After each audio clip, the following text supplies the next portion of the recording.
महिला ने बाहर जाते समय अचानक देखा कि मुख्य दरवाजा एक रहस्यमय काली दीवार से बंद हो गया है। शुरू में उसने सोचा कि यह शायद एक शरारत है। दीवार पर लगे कैमरे भी बाहर की कोई स्थिति नहीं देख सकते। और भी डरावना यह है कि पूरा घर इस अजीब दीवार से बंद हो गया है। न केवल मोबाइल फोन का सिग्नल गायब हो गया है, बल्कि इंटरनेट भी काम नहीं कर रहा है। लेकिन फन किया है। इस समय विया ने ब्लैक वॉल को तोड़ने के लिए एक इलेक्ट्रिक ड्रिल लाया। कुछ प्रयासों के बाद भले ही ड्रिल बिट लाल हो गया, फिर भी ब्लैक वॉल पर कोई निशान नहीं छोड़ा।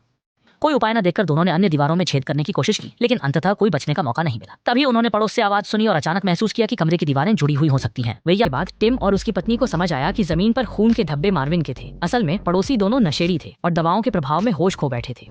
जब सारा दीवार से हटाने की कोशिश कर रहा था तो उसने गलती से मार्विन को चोट पहुंचा दी, जिससे स्थिति नियंत्रण से बाहर हो गई। जब यह पता चला कि ये एक गलतफहमी थी तो तुरंत बाहर निकलने का तरीका खोजने लगे। इस समय टिम पड़ोसी के स्टोर रूम में गया, कुछ ऐसे उपकरण खोजने की कोशिश में जो संकट से बाहर निकलने में मदद कर सके। जल्दी ही उसने एक कुल्हाड़ी निकाल ली। टिम ने बिना कुछ कहे ईंट की दीवार पर वार किया, लेकिन ईंट की दीवार हिली तक नहीं। अब दिया कि चूंकि वे सामने से तुप्पो नहीं कर सकते, वे नीचे जाकर बमशरण की ओर प्रयास कर सकते हैं। इसलिए टिम ने कुल्हाड़ी उठाई और फर्श पर मारना शुरू किया। कुछ समय की लगातार कोशिशों के बाद फर्श पर एक बड़ा छेद बन गया और छेद के नीचे का हिस्सा पूरी तरह से अंधेरा था। काफी देर तक पुकारने के बाद भी कोई जवाब नहीं मिला। टिम ने चादर को फाड़ दिया। चादर को रस्सी की तरह मरोड़कर नीचे जाने की तैयारी की। जैसे ही वह जमीन पर उतरी, एक ऑक्सीजन मास्क पहने बूढ़ा अचानक प्रकट हुआ और टिम को तुरंत वापस जाने की चेतावनी दी।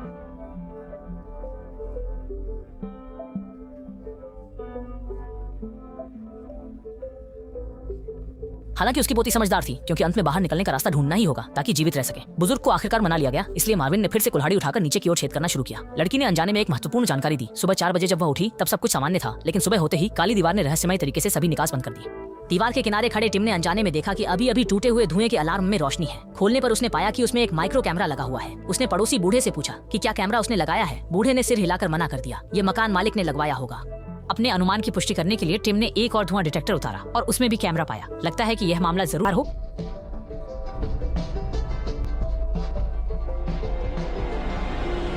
कुछ लोगों ने तुरंत काम शुरू कर दिया और जल्दी ही दीवार में एक बड़ा छेद कर दिया। टिम और मार्विन ने नेतृत्व किया इस दुष्ट मकान मालिक को खोजने के लिए। सुरक्षा के लिए मार्विन ने मकान मालिक की सैन्य चाकू ले ली, लेकिन जैसे ही वे लोग दूसरे कमरे की ओर मुड़े, उन्होंने देखा कि मकान मालिक खून के तालाब में लेटा हुआ है और उसके दोनों हाथ गायब हैं। डर के मारे केवल टिम ही बचा।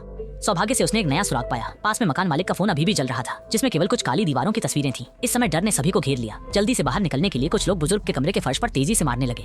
कड़ी मेहनत के बाद एक और मंजिल को पार किया। जैसे ही बूढ़ा नीचे आया, अचानक एक व्यक्ति बाहर आ गया। आदमी ने अपना परिचय दिया कि उसका नाम मुसरू है। उसने समझाया कि वह अपने दोस्त मकान मालिक से मिलने आया था, लेकिन उसे यहाँ फंसना पड़ा। मुसरू को लगता है कि उसे इन सब के होने का कारण पता है। उसने समझाया कि यह सब प्रदूषण के कारण है और ये काली दीवारें आपातकालीन स्थिति में सुरक्षा उपाय हैं, जो कमरे के अंदर सभी को प्रदूषण और हमले से बचाती हैं।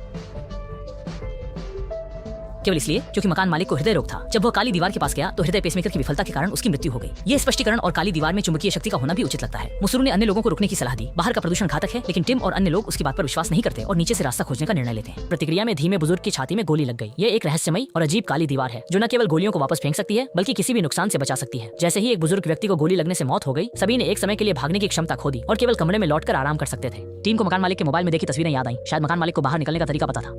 बैठकर मौत का इंतजार करने से बेहतर है कि एक बार फिर कोशिश की जाए। मकान मालिक के घर की पूरी तरह से तलाशी लेने का इरादा किया ताकि कोई उपयोगी सुराग मिल सके।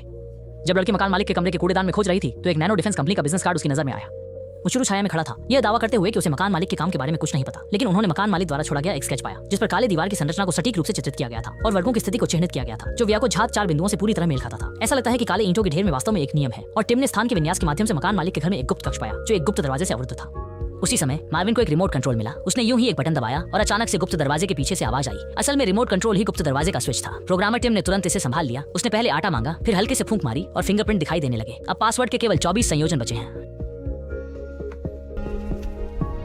कई बार कोशिश करने के बाद गुप्त दरवाजा खुल गया और अंदर मकान मालिक का स्वतंत्र निगरानी कक्ष था। यहाँ से हर व्यक्ति की गतिविधियों का पता लगाया जा सकता था और काले दीवार के बनने की प्रक्रिया का पता चला। और निगरानी फुटेज से लोगों ने पाया कि मुसरू ने झूठ बोला था। उसने कहा कि मकान मालिक कमरे के दरवाजे पर बेहोश हुआ था, लेकिन फुटेज में दिखाया गया कि वह खिड़की के पास बेहोश हुआ था।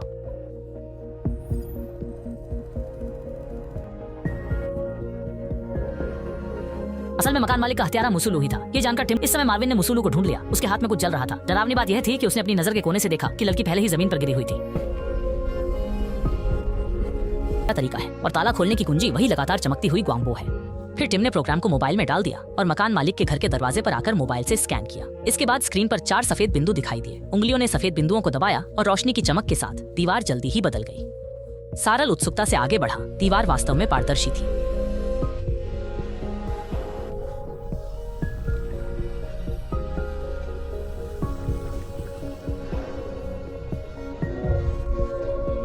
अचानक अगले ही पल सेल का हाथ अंदर फंस गया।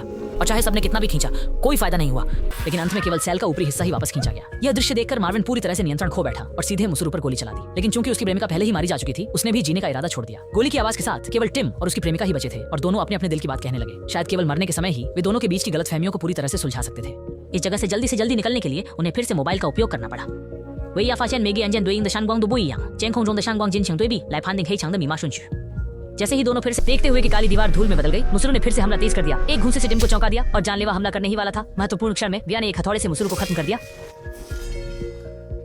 अंततः उन्होंने अपनी मजबूत इच्छा शक्ति के बल पर अंतिम दरवाजे तक पहुंचने में सफलता प्राप्त की और इस समय घर के बाहर पहले से ही काली दीवारों से ढका हुआ था, जहां कोई मानव का निशान नहीं था। लेकिन फिल्म के अंत में रेडियो पर प्रसारित हो रहा था कि आग की दुर्घटना के कारण पूरे शहर की कई इमारतें काली दीवारों से ढक गई थीं।